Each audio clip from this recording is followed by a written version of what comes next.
Hi, Frank. Hi, Mark. Good to see you again. Good to see you. And we're here in Los Angeles at Biola University in the Center for Christianity, Culture, and the Arts. And we're celebrating the 20th anniversary of the Christian Fellowship of Art Music Composers that we've been part of for these many years.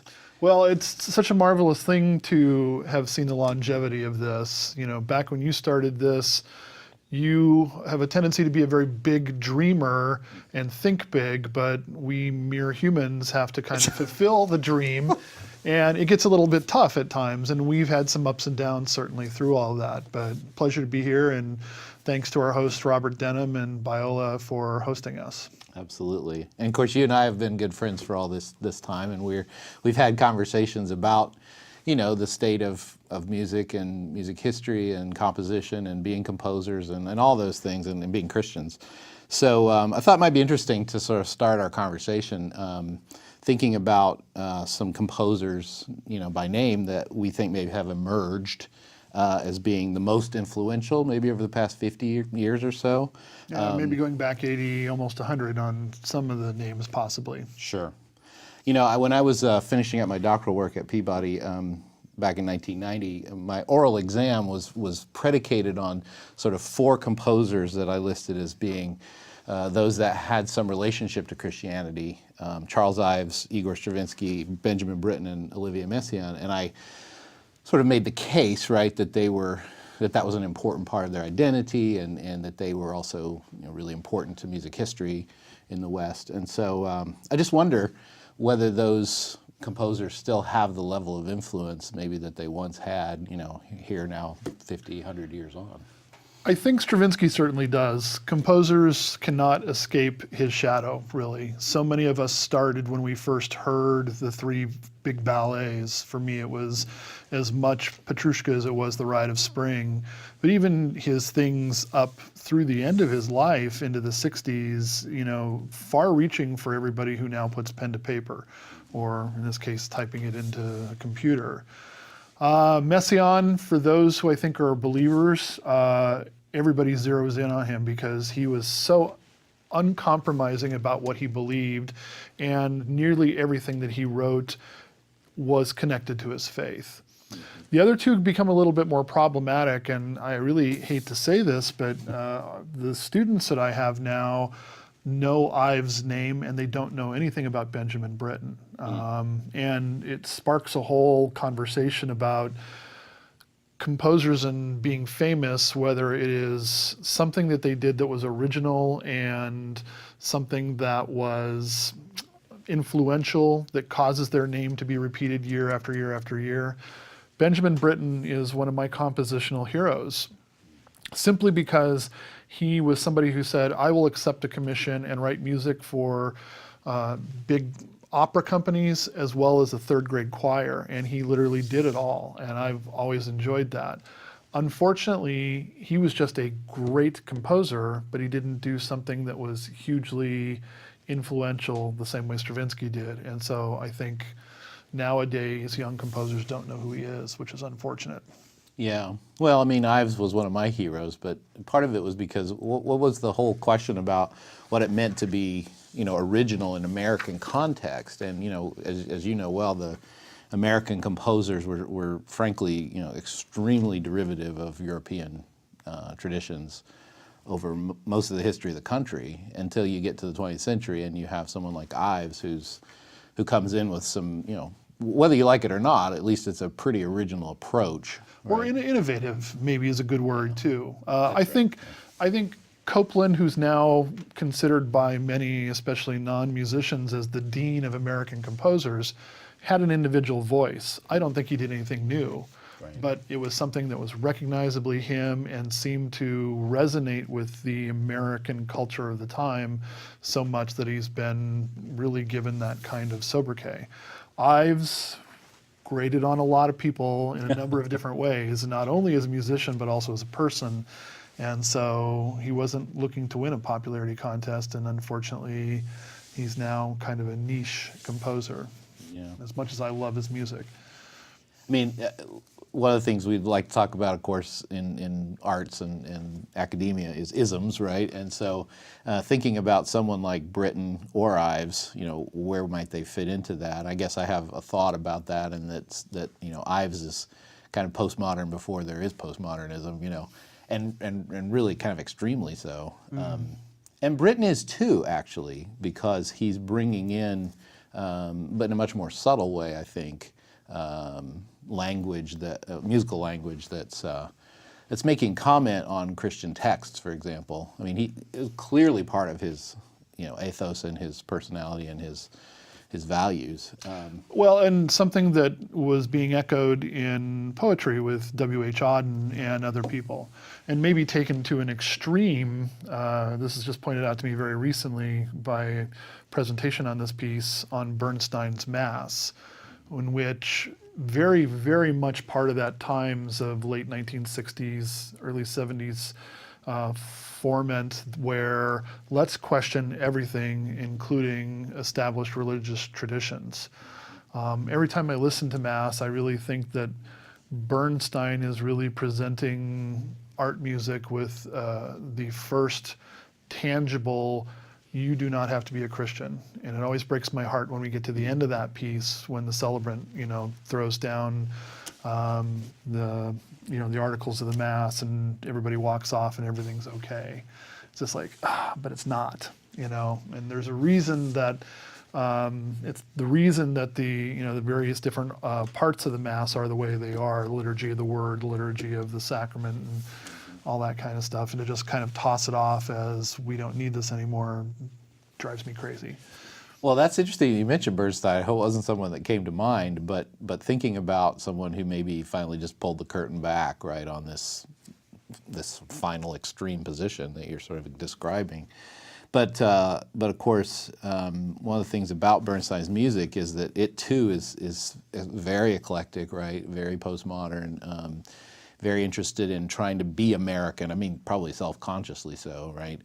With the jazz language and his deliberate attempt to sort of define the music of his time like that. And of course, so you've got Bernstein in this period you just mentioned, right, in the 50s and 60s, and you've got Britten who comes in 1962 and writes this incredible, I mean, it really has to vie, in my mind, as one of the most important 20th century pieces. Yeah, the War Requiem. The War Requiem, right?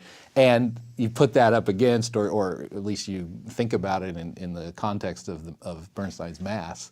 That's a really interesting conversation, right, about those two deeply religious, at least on the surface, pieces from Christian traditions with vastly different mindsets behind them. So I don't know. I'd love to talk about the Britten War Requiem. That's one of my favorite pieces. Just heard it this last spring, Indianapolis, done by the Indianapolis Symphonic Choir and the Indianapolis Chamber Orchestra.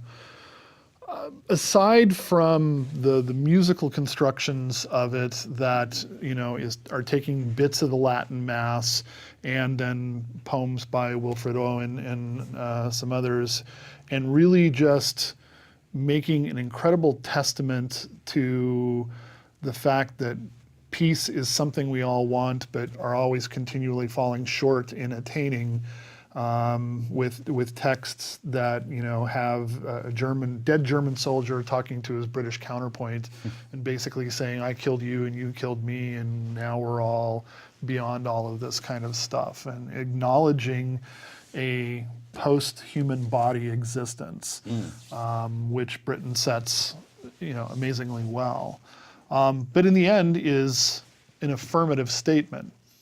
Right, whereas in the Bernstein Mass, it's the street gang who comes in and basically kidnaps the service and causes the celebrant to lose his faith in the old-fashioned faith and now embrace a kind of secular humanist, everything is okay. Right. Yeah. So contrasting that to the end of the Britten, where it's "Let us rest." They find that reconciliation. Those two soldiers in heaven, essentially, and that transcends the earthly war or whatever. But speaking of other isms, right, an incredibly important part of Britten's thought about Christianity was his pacifism, and so you've got that reflected, right, in the idea of the War Requiem and his commentary on that. And as has been pointed out in a number of contexts, the 20th century is a very warlike century, you know, so what does that mean for art, and what does it mean for... Though strangely enough, I just read a report that basically said in, especially the last 50 years, it has been the most peaceful time in history. Oh, okay. But I think, you know, I think we're so in touch with it because of how social media and the news and everything is reported. It's always in front of us. Whereas I think you can set some of that down 60, 70 years ago, you know, and if you're not watching on television or listening to it on the radio, you know, it's not so much in front of you. But a lot of the way, going back to Stravinsky, right, a lot of the way that something like Rite of Spring is sort of taught to music history students is that you're on the eve of the very first World War with all of its horrors, and I guess nobody knew that what the horrors were going to be at that point, maybe. Mm-hmm. But that was supposedly reflective of that kind of angst and sort of modernist angst, you know. As you know, well, anyway, we could. If you have more, you want to go down the road on that, that's fine. The 1960s in music are really a time where you have, especially in America, this weird dichotomy going. John Cage kicked open the door that anything could be music. And so there were a lot of people who followed him through that door, but there were a whole lot of other people who, yes, it must be said, were university connected, who were following Schoenberg in the Second Viennese School and all of that entailed.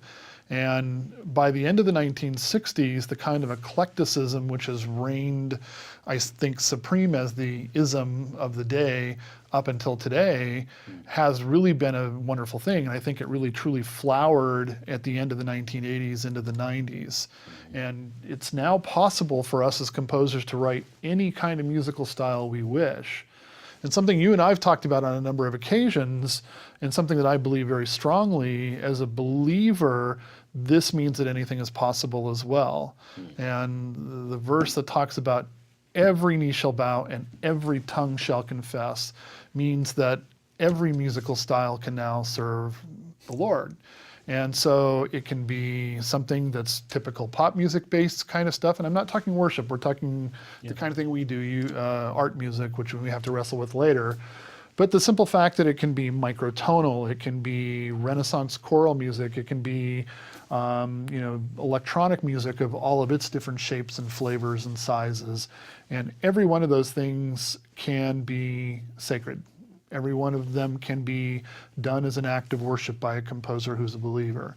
And there's nothing that says that one of them is more right than another, though I will say that I agree with Duke Ellington. There's good and there's bad. And that's the only thing that separates at that point. I want to come back to Ellington at one point because as I've gotten into the study of sort of globally influenced music and American music and composers like Ellington, there's a great story I'm sure you know about the end of his career. But I wanted to go back to your point about the relationship between the sort of eclecticism of the age, right, and potential theological connections, because I think you can see probably in places like Romans 12 and 1 Corinthians 12. We've talked about this before, but tell me about it again. Well, yeah, it's just that there's you can make a case that because Paul in those letters calls believers to see the body as rather eclectic, right, with the nose and the hand and the eye all doing different things but equally important things, that you could maybe spin a theology of the arts out of that embraces that kind of eclecticism. But I think there are a lot of people who are really uncomfortable with that too. So. And that's just it. I think the universal church is still uncomfortable with it, and much, much better than they used to be. The kind of art that you would see in a church 100 years ago, and the kind of music that was used for worship and also to be listened to in the home, there was a fair amount of "thou shalt not" by the deacons and whoever, where I think a lot of that has loosened up. Certainly music in the church, or I should, better yet, step back, art in the church has come forward quite a bit. They're embracing the artists, they're embracing the playwrights, they're embracing the folks who are writing literature. Music has lagged behind a little bit, and I think it has an awful lot to do with what is worship music and what is not worship music. And oftentimes churches don't know how to handle things that are different than worship music. Lots of conversations are taking place. Certainly you and I have known a number of people who have worked as like a composer in residence in church, or even just been somebody who sang in the choir, and so they said, oh, you're a composer, let's have you write a piece for us. Those kinds of things generally tend to work very well because they get to know the person, get to know what they're really like, and they say, we really like this guy or gal, and so we're going to work really hard on trying to make this person's vision real. It has not worked when actually somebody who's an outside composer comes in and they don't have that relationship, and all of a sudden they go, this isn't what we normally do, and so I'm going to only do it part way with my heart and maybe just kind of do the work that needs to be done rather than going the extra distance.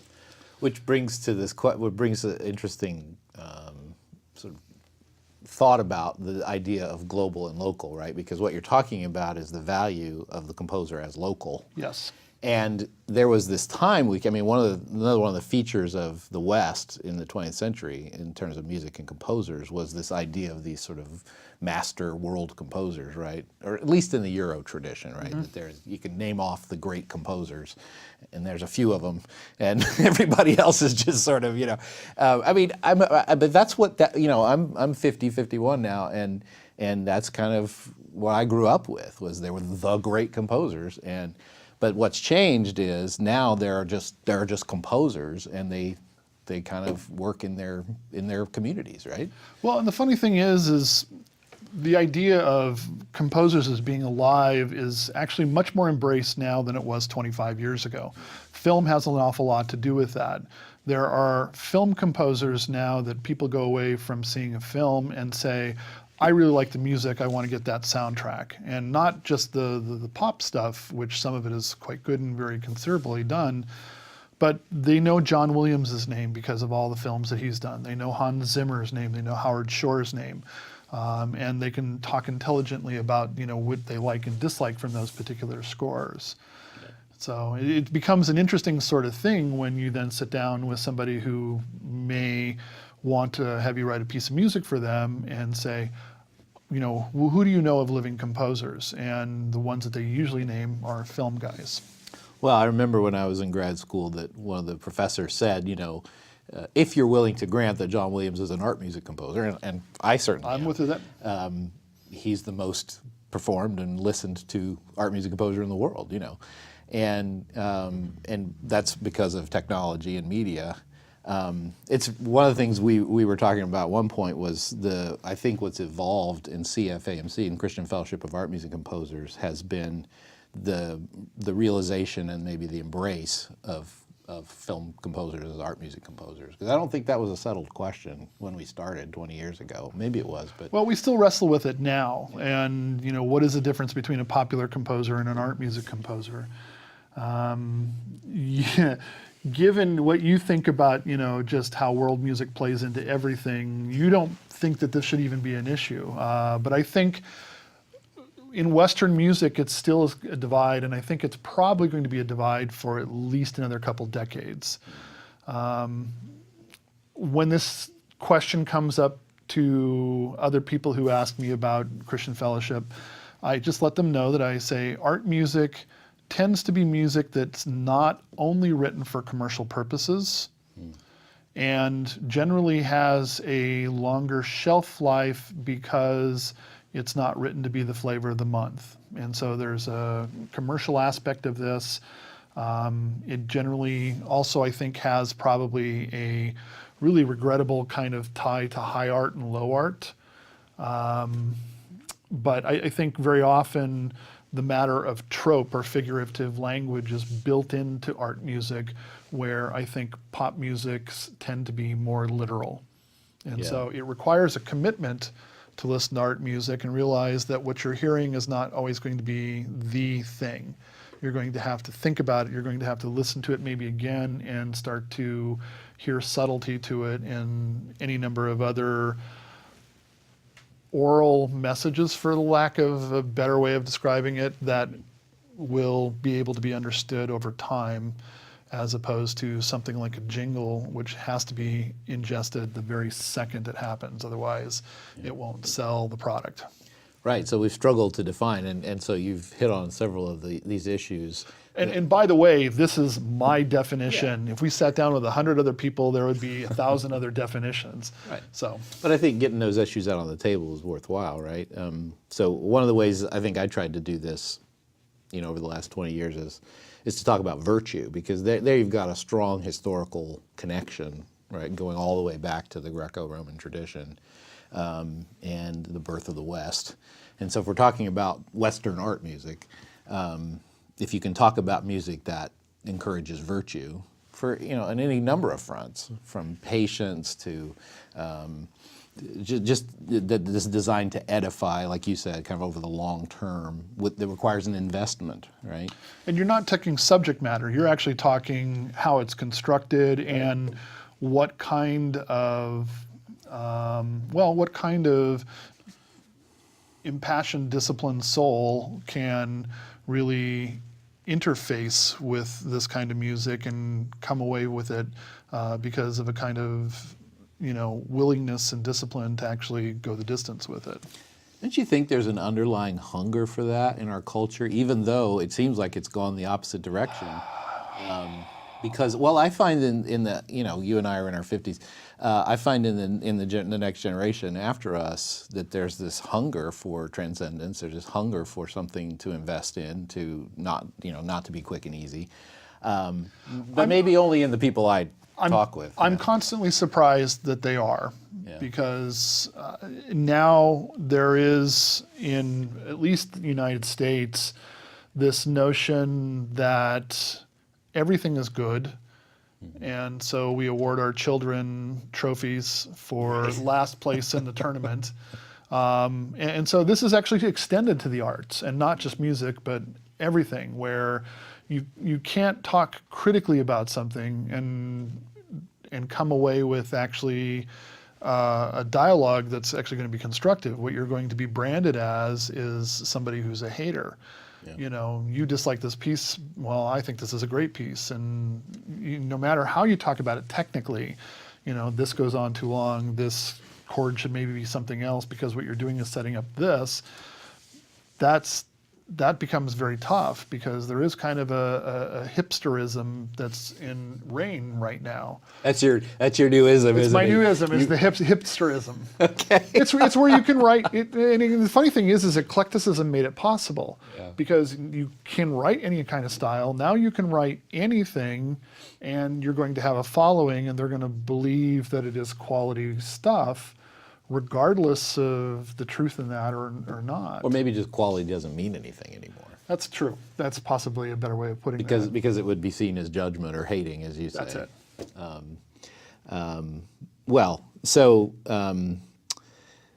We've talked about postmodernism. We've talked about eclecticism. We've talked about. Are we postmodernism yet? Has that happened? I keep waiting.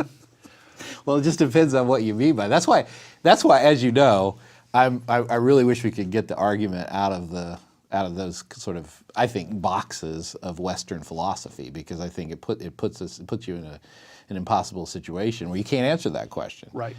Better to think about it in a different context, maybe a global context, but we can talk about that. We're supposed to talk about Duke Ellington, because, and you know a lot about Ellington, right? You teach. I know a little. I don't know as much as, say, a jazz professor or somebody like that might know. Well, and neither do I. But the story, I work now in the financial district in Manhattan, and just up the street from my office is Trinity Church.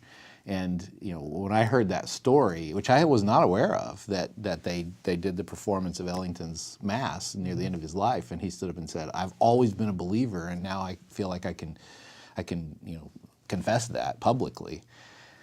Really fascinating stuff. And of course, I think increasingly he's seen as an art music composer, even though he did a lot of his work in commercial contexts. He, in some ways, I think, well, first of all, a side note, I'm not denigrating any kind of style of music. I think music is music, and I want quality music regardless of style, whether it be high, low, or whatever. I really think these days it pays to be a musician, plain and simple. And I think Ellington was, in many ways, the first, along with maybe some folks like Leonard Bernstein and some others, who really saw that there was no divide between what we call art music and pop music, and that it's just a level of quality. And so Ellington said, look, this is who I am as a musician. I want to write the kind of popular standards of the day and do that with my big band, but I'm also this guy who writes these pieces that would be better served in a symphony orchestra hall rather than a tap room. But where the language is not completely... It's not different. It's not different. Yeah. Right. I mean, it may be different in some level of sophistication, but even in many cases, not that. That there's a challenge in some of the standard tunes, right, for popular consumption that went way beyond his counterparts. And certainly his music, if you go to analyze his art music, or if you want to make that distinction, certainly stands up in complexity, right, to other composers of the time. There is a certain amount of commodification that happens that causes these splits. And I think certainly even back in Ellington's day, there were the people who would pay money to hire the Duke Ellington Big Band, who didn't want to necessarily have those other kinds of pieces in that setting. And so for him to be able to have that happen in Trinity Church at the end of his life was probably just a overwhelmingly joyous thing, because now he was able to have this kind of outlet for the spirit that had cried to have it happen. You find this in a fair amount of label assignment, I think, as well. The folks in Nashville who do a lot of contemporary Christian, this is the kind of stuff that our label does. Anything outside of that isn't going to go on our label. You find the same thing in a concert hall. We're going to do these kinds of pieces, but we're not going to do these other kinds of things. And so consequently, you become a classical composer, or you become somebody who does contemporary Christian or jazz or heavy metal or whatever, and there is an outlet that is usually, again, commercially driven, that says, we will release your music on this particular label. Right, and that's very unfortunate in some ways, but I think just like all great artists have always transcended those limitations, because I mean there was always the same sort of categorization and commodification and commercialization, right? In any of the arts in any particular period or even culture maybe that you can think of, certainly in the West anyway. But great art often transcends those things, and that's why one of the reasons I wanted to stick with Ellington and make the connection with him to faith is that coming back to the question of the definition of art music and thinking about Christian influence or place or whatever you want to call it in that conversation, is that I think it's easier to make the case, right, for virtue, for something beyond oneself, for transcendence inside a religious context, maybe. So in other words, art music. In some ways, it's easier to make the case, I think, although there are plenty of folks who've tried to make the case from a strictly humanist perspective, too. So. Right. I think that you can make a nice case. The big question, for me, it always boils down to a composer's sense of self. And like everything else related with the arts, there is a huge amount of ego involved. And as a good friend of ours, Warren Gooch, once said, writing music and being a believer, it's not about me. And there isn't a day go by that I don't hear Warren sitting on my shoulder going, it's not about you. And so consequently... What is it about then? Well, then, it's about doing this creative sort of thing that I can't seem to stop. And the only reason I have that is because God did it first. And so Tolkien's notion of subcreation, I think, is, for me, the easiest explanation. I'm driven to create because God did. And I would like to do what my Father has done. Now, if I can only line up the rest of my life to follow him more perfectly, I'd be perfectly happy. So in other words, it's an expression of the Imago Dei. Yes, exactly that. Exactly that. I mean, I always told my students, right, that the very first thing you learn about God is that He's creative in Scripture. In the beginning, God. That sometimes people stop there, but the next word is created if you're following the whichever translation you're following. I'm sure it's not that way in Hebrew, but It's in German, the verb's at the end. yeah, okay. So, but I mean, isn't that hugely important? And so you can argue about co-creator, sub-creator, but it's still Imago Dei, no matter how you slice it, right? I honestly think that everybody's born with this. I agree. And I think that, unfortunately, through any number of different kinds of things, it's pushed away or pushed aside or kind of suppressed, especially from the time that they're children into their teen years. And it's great fun to get together with a bunch of 30, 40-year-old people who haven't done this kind of thing and put them in a room and say, go create. And some of them will be very, very shy and reticent. Oh, I don't do that. It's like, well, you don't have an option for this particular class. We're all going to do it. And, if you can encourage them well enough, it's amazing what can be seen, what can be done, what can be heard.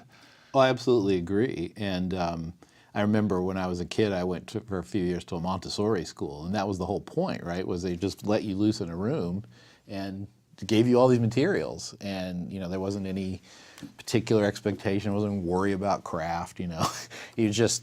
And eventually, I think we realized that you have to, if you're going to be an artist, you have to work on craft because there are certain things you can't say unless you can build the scaffolding or the structure or whatever to say those things. But I agree with you. And nowadays, in business and in higher education more broadly, everybody knows creativity is a key competency for everyone to be successful.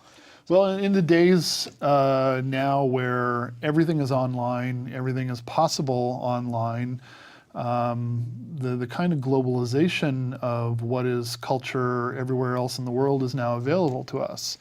And you have artists and musicians from all over the world peeking in each other's backyard and saying, I really like this rhythm that you're doing. I really love the sound of this particular kind of choir. I love the sound of this particular kind of drumming. And so that kind of fertilization all across the globe is happening. What I find interesting in the kind of westernization of that sort of thing is because of the way music has been approached in the West as an extra rather than something that's integral. Oftentimes we're borrowing things that make some folks upset because they are sacred in that culture or they are used only for a particular kind of ritual, and somebody has liberated that into another context. Well, right. The recontextualization is kind of a Western feature in a way, right? Because it's typically, everything is a remix in the West. Right. Yeah. And so what message are you sending? What damage are you doing? Or what potential new creativity are you unleashing? And it's that balancing question. I know I've had lots of conversations with my missiologist friends, right, who are really sensitive to this because for a long time the missionary impulse with worship and the arts was to go in and just say we're going to standardize art and worship in the Christian context, in a kind of a westernized traditional hymn-based context. In some ways, that happens even still naturally in a lot of ways with sort of American contemporary Christian style. But in the missiological circles, there's a pretty strong, movement that tries to give people in other cultures the permission to take the indigenous cultural materials that they have to work with in the arts. But there's two problems. One of the ones you've named, which is that if you it's really the same problem. If you recontextualize it, what are you doing? Right. In Harold Best's book about music through the eyes of faith, he talks about, and this isn't a non-Western context, Right, but, right. but you know the story I'm going to say. Is the guy who was a Satanist and became a Christian, and he went to church and heard this glorious organ music by Bach being played, and he just couldn't take it. He ran out of the church. And somebody asked him, well, what's wrong? You know, this is glorious music by a Christian composer in a Christian context. And he said, this was the music we used for our Satanist worship, you know. And it's exactly the same thing translated to this other. So there's certain kinds of drum music in Sierra Leone that if they hear it, all they can think of is the worship Right. of animist, you know, spirits. And so, but still, isn't there something to be said for trying to unleash that from its cultural context so that it can glorify God? It's already been done here in America. When I was growing up, heavy metal, just three guitar or two guitar players, bass and drums. If you used a distortion pedal, you were going to hell because that kind of music was not that which was worshipped. And I'm sorry, it wasn't used in the worship of Christ, not necessarily in a church, but anywhere. And nowadays you can find every kind of pop music style from A to Z, that are being done by Christian artists. So So what do we need to hang on to, right? That is consistent with a Christian mindset. Is art music going to be the realm of religious people because it's conducive, because that context is conducive to the aims of art music? Or, I mean, what if everything goes, if anything goes, what are we holding on to here as good and virtuous and beautiful and true? I think it's the truthfulness of the language.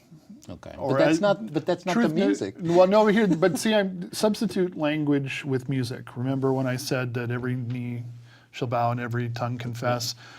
Every different style, every type of genre of music is a different language, and all can be used to express the gospel. The trick really is, I think, in terms of trying to discern whether that's something that is going to be useful in a recontextualization, is, I think, getting to know the people that you are performing it for. Do they have a history that maybe this kind of music isn't so good for? Then that's probably not what you're going to want to play for them.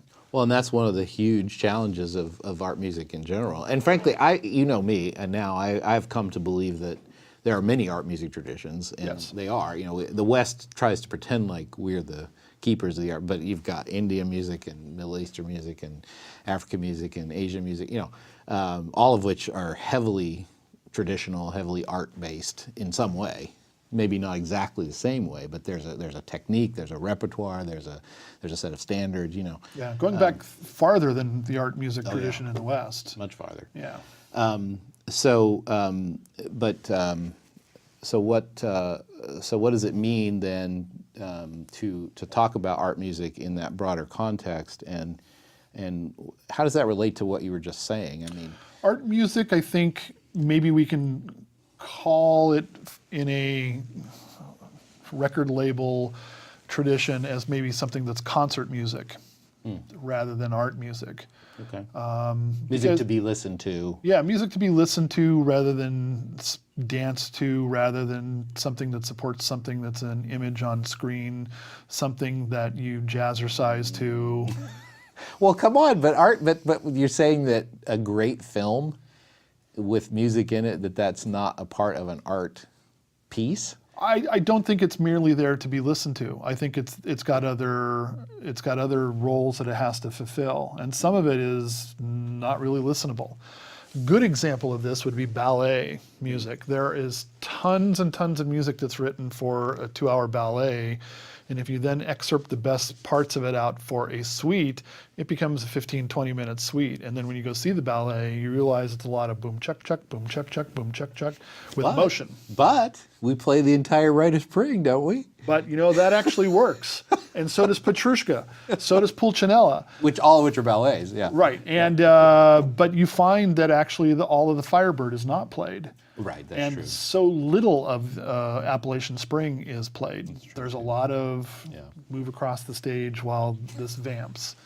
Yeah. Okay, so music that is intended primarily to be functional But I'll tell you, I also have a problem with that, though, and I understand exactly what you're going to say. Yeah. What is functional versus art? And this is the kind of stuff that we all have to wrestle with and go, today it's art music, tomorrow it's going to be used in a television commercial. Right. And so that recontextualization is going to happen often on a case-by-case basis, not even something that happens over time, but may just happen literally overnight. And literally now it happens at the speed of light because of the technology, right? It's on someone's phone and then it's all over the world, instantly. That's it. So again, I come back to the same question. I guess I'd love for you to answer it, but in a way that would convince me. But what is it that we're trying to hold on to here when you have this instantaneous recontextualization? Don't we have to completely change the way we think about this? I don't think so, because I think there are going to be people who don't want it to change, and people who love Arvo Pärt's music for what it is. And you want to talk about somebody who is a composer in the last 50 years who is solidly a believer. Arvo Pärt is one of those guys, and also very, very influential to the minimalists in a way that Philip Glass and the other guys were not. There are people going to listen to his music because of the depth and the spirit that he is conveying in his music, and are going to want that. And they're not going to want that to be chopped and parsed and put to a beat and fed that in electronic or rave. They're going to say, we want this. And it's the same kind of people who, for instance, want their sushi to be Japanese, not Californiaized, right? Okay. Fusion sushi is fine for some people, but there are some people who are going to want to have, the sushi master do this. Well, now here's where we can really get into it, because what I think is that if you look at the history of humanity, as far back as we can, you see that there's always been sort of these coherent ideas or coherent styles or whatever, right? There are cultural artifacts, if you will, cultural norms in the arts. But if you pull back, if you get to the point where you can see the progression, because now we can see the progression. That's the point, is that technology moves so fast, or therefore change moves much faster in many ways. And so you can see it now evolving in your own lifetime in a way you couldn't before. And what you realize is it was always evolving before too. Right. You just couldn't see it. A person couldn't see it because they didn't live long enough, Well, and the change in the isms are happening every 2 years now, or every 3 years, as opposed to what we look at in music history and say the Baroque period is from 1600 to 1750, and there is a uniformity of styles largely from that time period, whereas minimalism lasted 10 years. But so it sounds to me like, going back to your last point before that, it sounds to me like you're arguing that one of the functions of art music is to resist that.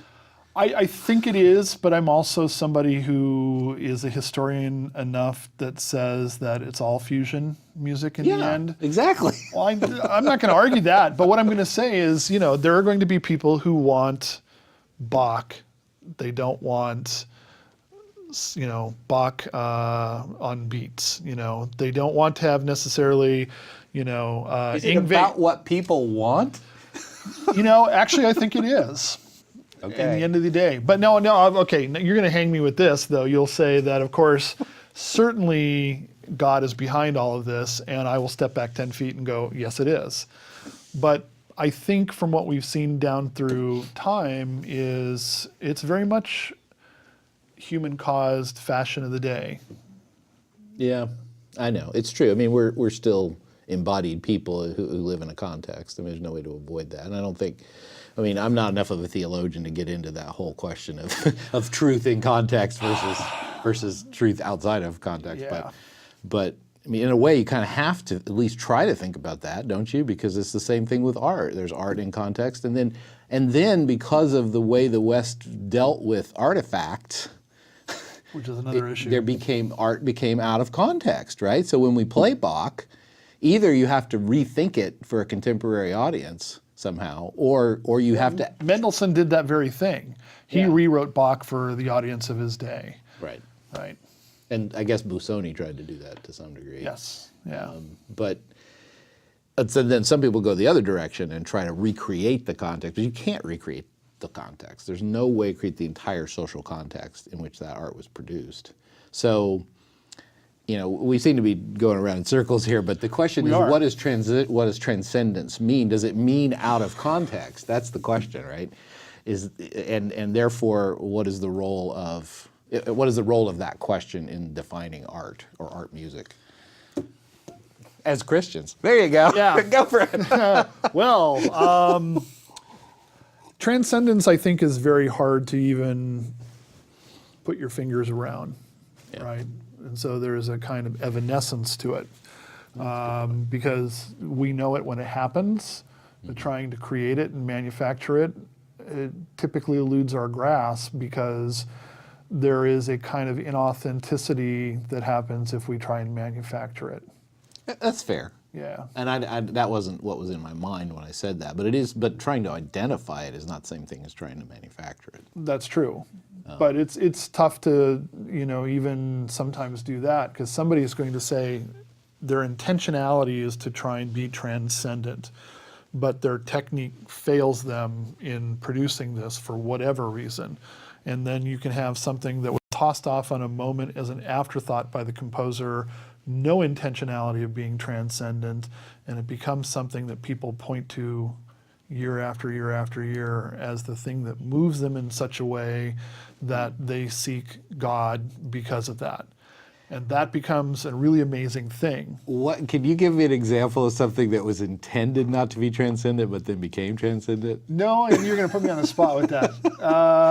Because people think, I mean, a piece like Messiah was clearly, I think, intended to be transcendent, and it is. Yeah, and dashed off in 2 weeks. But maybe some of the music of Bach, he was just trying to get through the service for the week, right? That's right.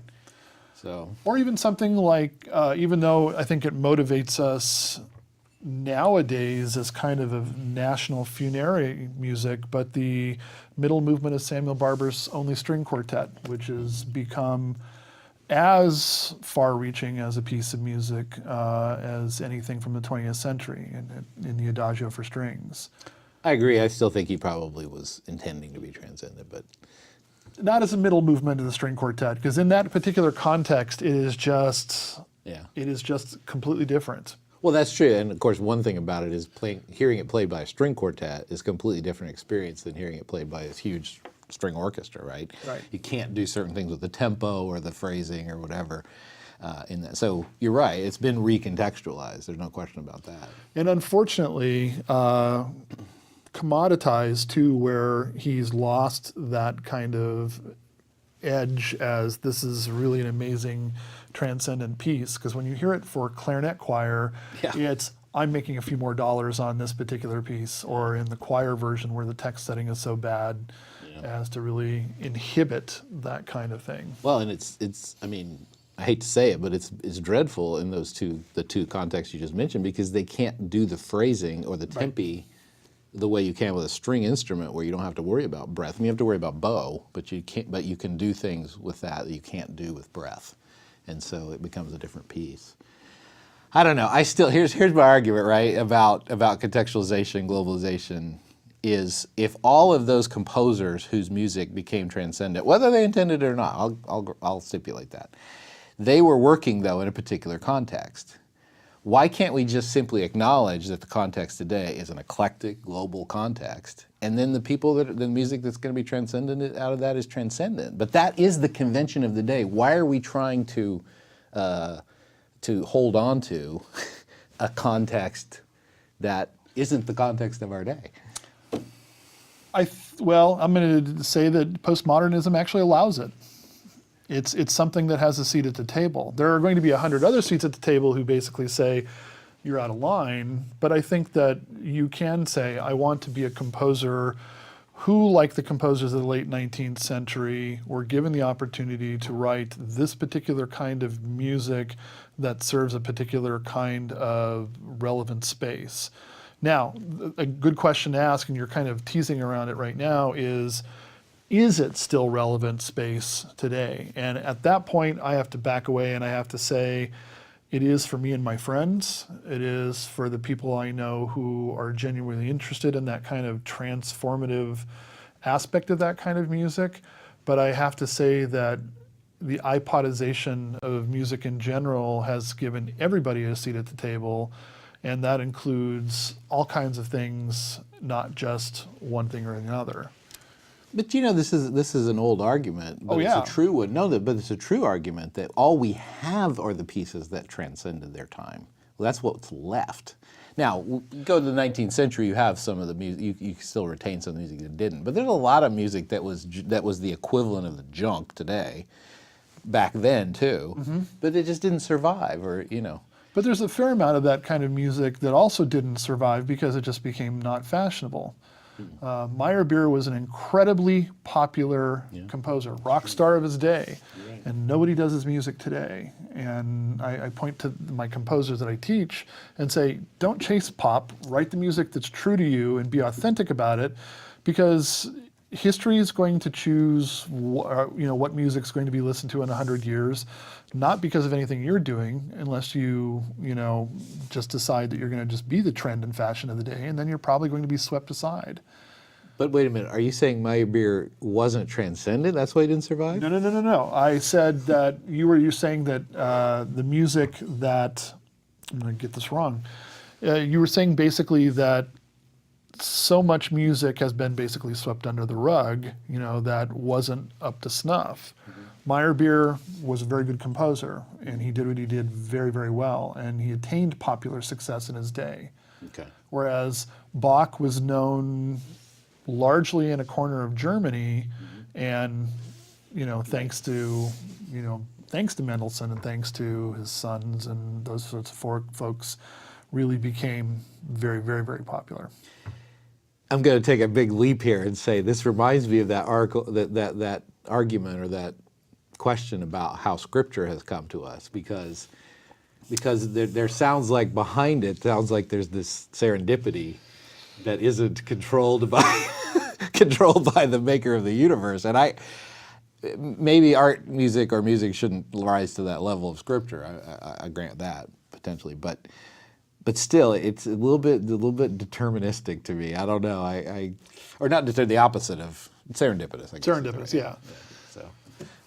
Yeah, and that becomes an interesting conversation. There's tons of music, pop music written in the 1980s, which was the thing because it was considered to be anointed was the big word, and so this is proper for what we're going to sing in church, and therefore it's the greatest thing ever that no one performs right now.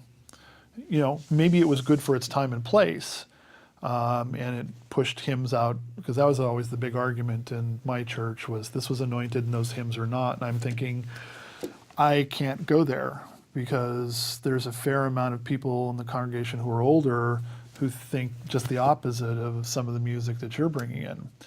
I think guys like Rich Mullins are going to still be talked about in 20, 30 years, not only because of the level of craft, but because he was a solid believer, and the very, light of God shines through his tunes. And there seem to be some composers, like Keith Getty, I think. Yeah. Who are real artists. I mean, he's very, intentionally trained, he and his wife both, and works with another composer whose name is Stuart Townsend, same thing. And they, I know them personally, and they have all of that craft behind that, but they also are drawing on kind of an accessibility, but it's undergirded by this artistic sensibility, and they're creating a new hymnody. And I think it might survive too, partly because it actually harkens back to a kind of an ancient sense of, modalism, or the pentatonicism of most of Getty's melodies is harkens back to a kind of an elemental, almost human vocal quality. Well, there's a veneration, I think, of the vocal in music that does do that. Frank Larocca, who's also a Christian Fellowship of Art Music Composers composer, had a real crisis in confidence as a composer, where he was doing what would be considered musical modernism, very thick, dense, and very kind of thorny, very well crafted, but not stuff that translated across the footlights. And he got to a point where, in his spiritual life, he had a recommitment to God, and shortly thereafter started writing music that harkened back to the Renaissance and the master composers from that time. And instead of just copying them, he brought all of his compositional gifts to bear on the kind of music he was writing. And not only did it excite his musical peers, but it also excited a whole lot of people who didn't know anything about music. And it wasn't settings in English that did it. It was actually settings in Latin. And people were able to somehow catch the meaning of the gospel as Frank said it, in those psalm settings and those other things that he did in those early pieces.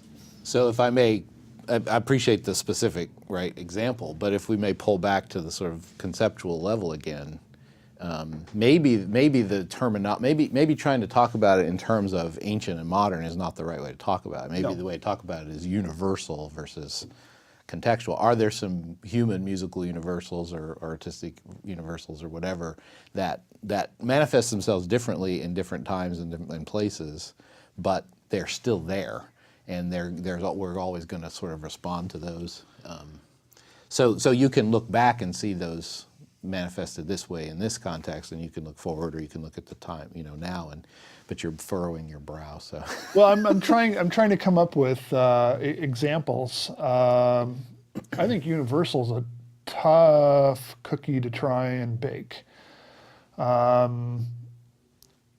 think context still drives the conversation, in which case it is right for this time, but might not have been 20 years ago and might not be 30 years into the future. But all I'm arguing is there are universals. It's just how they are manifested may be right for this time or right for that. Yes. That's yes. all I'm saying. Yeah, no, I'd say But that's not a very popular position in academia, that because it suggests something beyond the now, I think it's not for secular humanists. Yeah. Right. Yeah. I mean, those who are believers, have a whole separate way of looking at things. Even in the sciences, where, they will study physics and they will get down into, quantum mechanics and whatnot. And we'll talk about that kind of thing. But they don't deny the existence of God. They're not trying to construct a God out of quarks and, find him in the H-bar. What they're saying is, this is how we see the universe, this is how we think it works, but they don't deny God. I think if you have a point of view, which unfortunately Christians don't remember what it's like not to have God. And so they don't understand the mindset of somebody who comes back and says, this kind of life without, a first creator, a life without somebody who, as God, redeemed you and purchased you. They don't have the notion that God is standing next to you all the time. Yeah. And so consequently, they think in such a way that there is an absence. And they try and fill the absence, and whether this be in music or in any other kind of discipline, that happens. And so academia folks who don't have that are trained to be purely skeptics in only that. And so this is why postmodernism got such a great toehold on the way that we think about everything, is you can deconstruct anything till the cows come home. Whereas maybe you and I are going to get tired of that and just say, all right, that was fun. Let's go play in another sandbox and have fun creating something, because we know that we can, and it may be right for this time and place. We're not going to just tear it apart and leave it. It's a kind of it's a different intent for the same freedom, maybe is the right word. Yeah. I prefer the word perspectivalism rather than postmodernism, because that acknowledges that we all have perspectives, and they're limited by any number of things, and our finiteness and our, It's also free of the fact that postmodernism cannot exist without modernism, because it's only a comparison. It's always a comparison. We're rejecting this, so therefore, this is what this is because we're rejecting this. So in the end, we can at least come to this agreement, right? This agreement. There is freedom in Christ, and maybe in Christ there is real freedom in Christ that maybe there isn't in this other because you're bound by all kinds of conundrums or fears or whatever they are. I think it's not even bound. I think that it's just, it's like having blinders, like an all-soul blinder that, and this is why the metaphor in the Gospels about, I stand at the door and knock. There's a door in the wall, Christ is knocking, and they don't even know the door exists and are unable to hear this, or, however you want to deal with choice versus non-choice, they choose not to hear it. Go ahead. And this, again, as a Christian, I have this really hard time understanding that now. But yet, these are my brothers and sisters, and God loves them as much as he loves me. So I have to love them, and I have to figure out a way to be salt and light. Yep. So I liked, and maybe we can just end with this, so that Christ is at the door knocking, and, we can answer it, and he's going to come along with us on this journey, and it's an exciting time. It's an adventure, right? And especially as artists, I think it is an exciting time in that respect, because Christ has promised to come with us. We have all these freedoms, so we can try to explore them and try to explore our creativity, our Imago Dei. So, well, this has been a fantastic conversation, man. It's always a pleasure. So always a pleasure. Thank you as always, for your friendship, and we're going to go enjoy the rest of the conference now. So, thanks, Mark. Yeah, thanks.